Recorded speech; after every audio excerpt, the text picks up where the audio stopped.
आपकी बस्तियों में आएंगे, आपके पैर पकड़ेंगे, आपके बराबर में बैठेंगे, आपसे भाईचारे की बात करेंगे, आपके पैर भी छुएंगे, सर में हाथ भी रखवाएंगे, वादे भी करेंगे। वो समय अगर कोई होगा तो वो चुनाव का समय होगा, और जिस दिन चुनाव खत्म हो जाएगा 5 साल उनको दूरबीन लेकर ढूंढ लेना, 5 साल वो आपको दिखाई नहीं देंगे। और ऐसा 75 सालों से चला आ रहा है, अमीर राज कर रहा है और गरीब का हाथ ऐसे फैला है। और हम तो सुनते थे, गांव में हम लोग सुनते थे, अध्यक्ष जी, संत कुमार जी यहाँ बैठे अध्यक्ष जी, हमारे गांव में हम सुनते थे कि पैसे वाले लोग गरीब का बेटा आगे ना बढ़ जाए तो चुनाव से 2 दिन पहले झोला लेके आते थे, झोले में पैसे होते थे। सुरेश जी गांव के ठेकेदार को पकड़ते थे, ठेकेदार को कहते थे कि जो जो वोट बेचने वाला उसके घर ले चल, मैं उसको पैसे दे दूंगा, वो वोट हमें दे दे। ये होता था नहीं होता था, बताओ? मान्यवर काशीराम साहब ने इसी के खिलाफ आंदोलन चलाया था, जिसमें उन्होंने नारा दिया कि वोट की रक्षा बहन बेटों की रक्षा तरह करनी है और वोट को बेचना नहीं है, वोट को जिम्मेदार आदमी को सौंपना है। ये नारा मान्यवर काशीराम साहब ने उसी वोट की डकैती के ऊपर दिया था। लेकिन अब ये रात के अंधेरे में आने की जरूरत नहीं है। ये लोग बहुत समझदार हैं, ये समझ रहे हैं कि पढ़ लिख के आप समझदार हो रहे हैं, अब रात के अंधेरे में नहीं आते।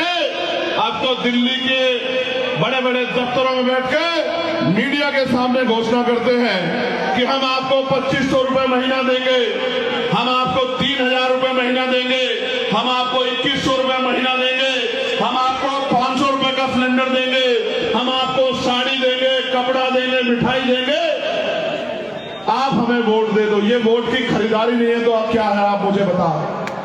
ये वोट की खरीदारी है, और ये खरीदारी इसलिए है क्योंकि जिस दिन आपने अपनी वोट की शक्ति को समझ लिया और वोट आप अपने बाबा साहब अम्बेडकर के विचार वाले व्यक्ति को देने लगे, उस दिन के बाद आपको किसी दफ्तर में नहीं जाना पड़ेगा।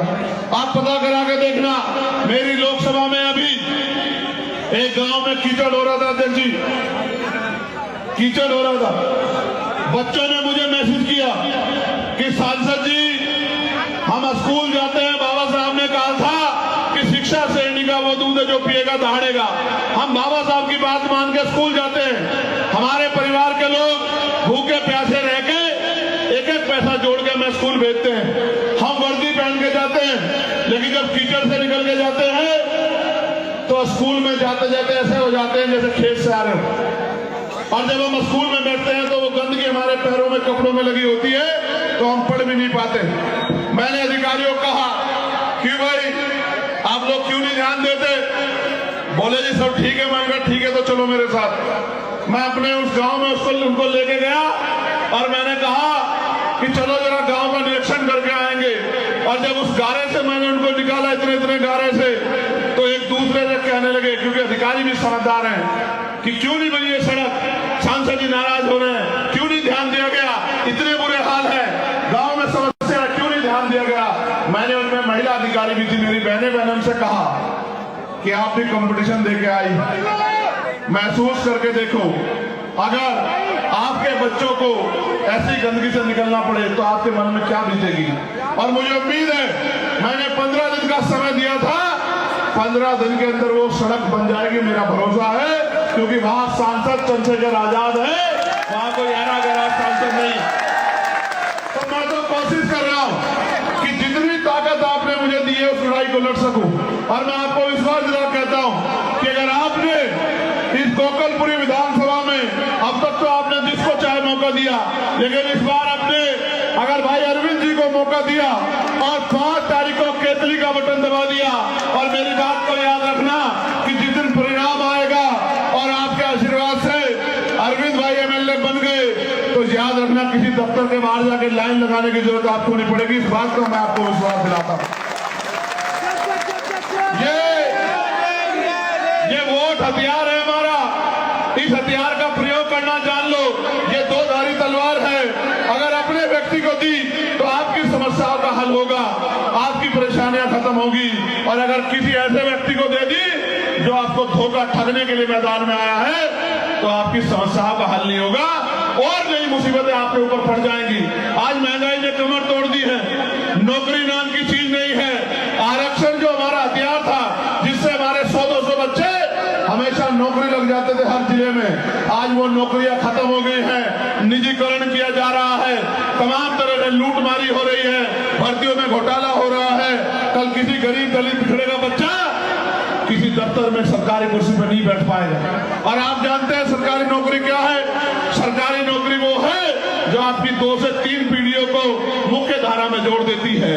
और जो लोग सरकारी नौकरी में नहीं है, क्योंकि गरीब लोग हैं, व्यापार नहीं कर सकते, समय पे लोन नहीं मिलता, उसके बाद 400 रुपए 500 रुपए की मजदूरी करके आप 10 साल में घर का निर्माण नहीं कर सकते। आज महंगाई के हाल है, एक गाड़ी नहीं खरीद सकते आप। तो आप ये बताओ कैसे मुख्य धारा में आओगे? बाबा साहब को तो लगता था कि वोट की शक्ति से ये देश में शासक बन जाएंगे। हम शासक तो नहीं बने, हम तो पिछलग्गू बन के रह गए। इसके पीछे कौन कारण है, किसने किया है? हमारा अपना स्वार्थ है, ये हम लोग बेवकूफ बनते आ रहे हैं, ये हमें सोचना पड़ेगा। मैं तो आपसे इस धरती पर खड़े होकर कह सकता हूँ, ये हमारा पवित्र स्थल है। गोकुलपुर के मेरे प्यार के लोगों, मैं आपको जिम्मेदारी से कह रहा हूँ, चंद्रशेखर आजाद मिट तो सकता है लेकिन झुक नहीं सकता। मेरी बात को आप याद रखें। चंद्रशेखर आजाद घर तो बैठ सकता है लेकिन आपके सम्मान स्वाभिमान, आपके अधिकारों से समझौता नहीं कर सकता किसी तरह का। मैं आपकी का असल खून हूं, मैं आपको ये कहने आया हूं, मैं आपसे मदद मांगने आया हूं। आपने हमेशा मेरी इज्जत रखी है, एक बार मुझे वोट की शक्ति को भी दे दो, फिर आप देखना कि चंद्रशेखर आजाद और अरविंद भाई, महेश जी सब लोग हम लोग मिलके किस तरह से गोकुलपुरी को ऐसी विधानसभा बना देते हैं कि सारे विधायक आके यहाँ देखा करेंगे और हर क्षेत्र की जनता ये कहा करेगी कि हमें तो उसी पार्टी का विधायक बनाना है जिस पार्टी का विधायक गोकुलपुरी विधानसभा में है, क्योंकि इतना काम उस व्यक्ति ने कराया है जितना काम 50 साल में सरकारें नहीं करा पाई। मैं आपसे हाथ जोड़ के ये प्रार्थना करता हूं कि आप इस लड़ाई में हमारी मदद करना। और मैं आपको भी कहना चाहता हूं कि ये आप ध्यान रख लो, अभी अभी आप पे हथियार है, आने वाले समय में सरकार कभी ईवीएम के जरिए और कभी और तरीकों के जरिए इस हथियार को भी हमारे छीनना चाहती है। हमें समझदारी दिखानी पड़ेगी। और नौजवानों को मैं कहूंगा, बहुत जोश है उनके अंदर, इस जोश को 6 दिन फील्ड में लगाओ, घर घर तक पहुंचो, चुनाव चिन्ह पहुंचाओ, अपनी बात पहुंचाओ, अपील करो लोगों से। और जिस दिन वोट पड़ेगा, बूथ की जिम्मेदारी उठाना, एक एक वोट पोलिंग परसेंटेज कराना, पूरा 100%, एक एक वोट को बूथ तक लेके आना। और जब आपका बैलेट की मशीन बंद हो जाए, फॉर्म 17C लेके तब आके घर में सोना, और फिर 8 तारीख को सुबह सुबह जाकर एजेंट बन के और एक एक वोट की गिनती करवाना, अपनी वोट की चोरी मत होने देना। फिर आप देखना, जब आप सजग प्रहरी बन जाओगे तो आपके अधिकारों को कोई डाका नहीं डाल पाएगा। अभी मैं वहां था सीरजगढ़, महाराज वीरेंद्र दास जी ने मुझे कहा कि भाई हम लोग चंद्रशेखर, बेगमपुरा हमारी ट्रेन जाती है एक्सप्रेस, उसमें गंदगी होती है, कोई सुनने वाला नहीं है, हम 50 लाख रुपए देते हैं ट्रेन के, वो ट्रेन यहाँ से बनारस जाती है भाई, हम सबको कह के थक चुके। अब हम आपसे उम्मीद करके बैठे हैं कि हमारा बेटा संसद में है, वो हमारी मांग को उठाएगा। मैंने तत्काल ही रेल मंत्री से मिलके उस ट्रेन में सफाई कर्मचारियों की व्यवस्था कराई। आप पता करा के देख लेना। महाराज जी ने मुझसे कहा, जब मैंने कहा कि महाराज जी आपने जो आदेश दिया था वो पूरा हो गया, महाराज जी ने कहा मैं तो जानता हूं राज होगा तो काज होंगे। अभी तो हमारा एक बच्चा गया है, जिस दिन हमारे बच्चों की संख्या वहां सैकड़ों में होगी, उस दिन किसी काम के लिए हमें हाथ नहीं फैलाना पड़ेगा, हम इधर कहा करेंगे, हमारा काम हो जाया करेगा। मैं आपसे बस यही कहना चाहता हूं, मेरे जाने के बाद पैसे वाले लोग आएंगे, बड़े बड़े कुर्ते वाले लोग आएंगे, कोई ये कहेगा ये फ्री कर दूंगा, कोई कहेगा वो फ्री कर दूंगा। मैं कह रहा हूं एक मौका आप चंद्रशेखर आजाद को दो, आपको फ्री की जरूरत ही नहीं पड़ेगी। हम लोग रोजगार पैदा करेंगे जिससे आपके घरों में पैसे आएंगे, महिलाओं के लिए रोजगार की व्यवस्था करेंगे, कुटीर उद्योग लगा के, जिससे आपके घरों में काम आएगा। अपने नौजवान भाइयों को के लिए रोजगार की व्यवस्था करेंगे, जिससे आपकी जेब में पैसा आएगा। जब पैसा आएगा तभी तो आप इस देश की आर्थिक व्यवस्था में योगदान कर पाओगे। मैं आपका पुनः धन्यवाद करता हूं, यहाँ की टीम का धन्यवाद करता हूं, संचालक कमेटी का धन्यवाद करता हूं। एक बार जोर से बता दो, ये देख रहे हो नहीं देख रहे हो, ये क्या है, जोर से बताओ। मेरी अकेले की आवाज आपसे ज्यादा है, जोर से बताओ।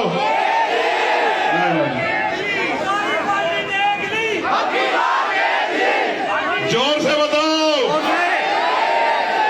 ये क्या है? ये केतली नहीं है, ये अलादीन का चिराग है।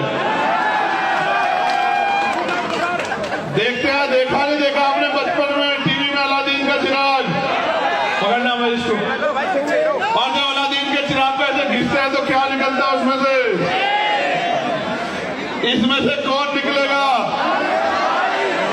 जैसे ही आप इसको भर दोगे और फिर 8 तारीख के बाद को घिसोगे तो कौन निकलेगा? और अरविंद क्या कहेगा आपसे? अरविंद आपको देख के दरवाजा बंद नहीं करेगा। अरविंद आपको देख के एसी में पड़ के नहीं सोएगा।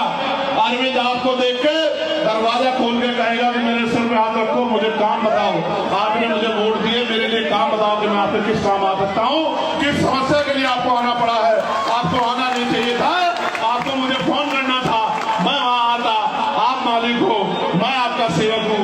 ये आपको अरविंद से सुनने को मिलेगा। और बाकी से क्या सुनने को मिलेगा? आप दरवाजा खोलोगे तो क्या होगा?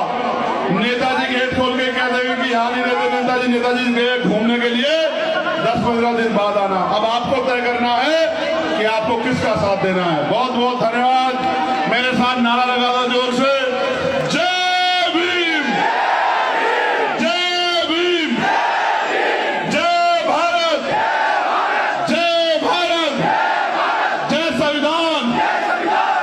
मैं संविधान को बदलने वाले लोगों को भी कहना चाहता हूं, ये जरा इधर देख लेना, गोकुलपुरी में जो लोग संविधान बदलना चाहते हैं, ऐसा ना हो अरमान बदल जाए। ये गोकुलपुर वाले बहुत मजबूत लोग हैं, पूरे अरमान बदल के रख देंगे। बोलिए संत श्रोमणी सतगुरु रविदास महाराज जी की, सतगुरु रविदास शक्ति। बहुत बहुत धन्यवाद। मैं सभी संतों को पुनः धन्यवाद नमन करता हूं। सतगुरु रविदास जी महाराज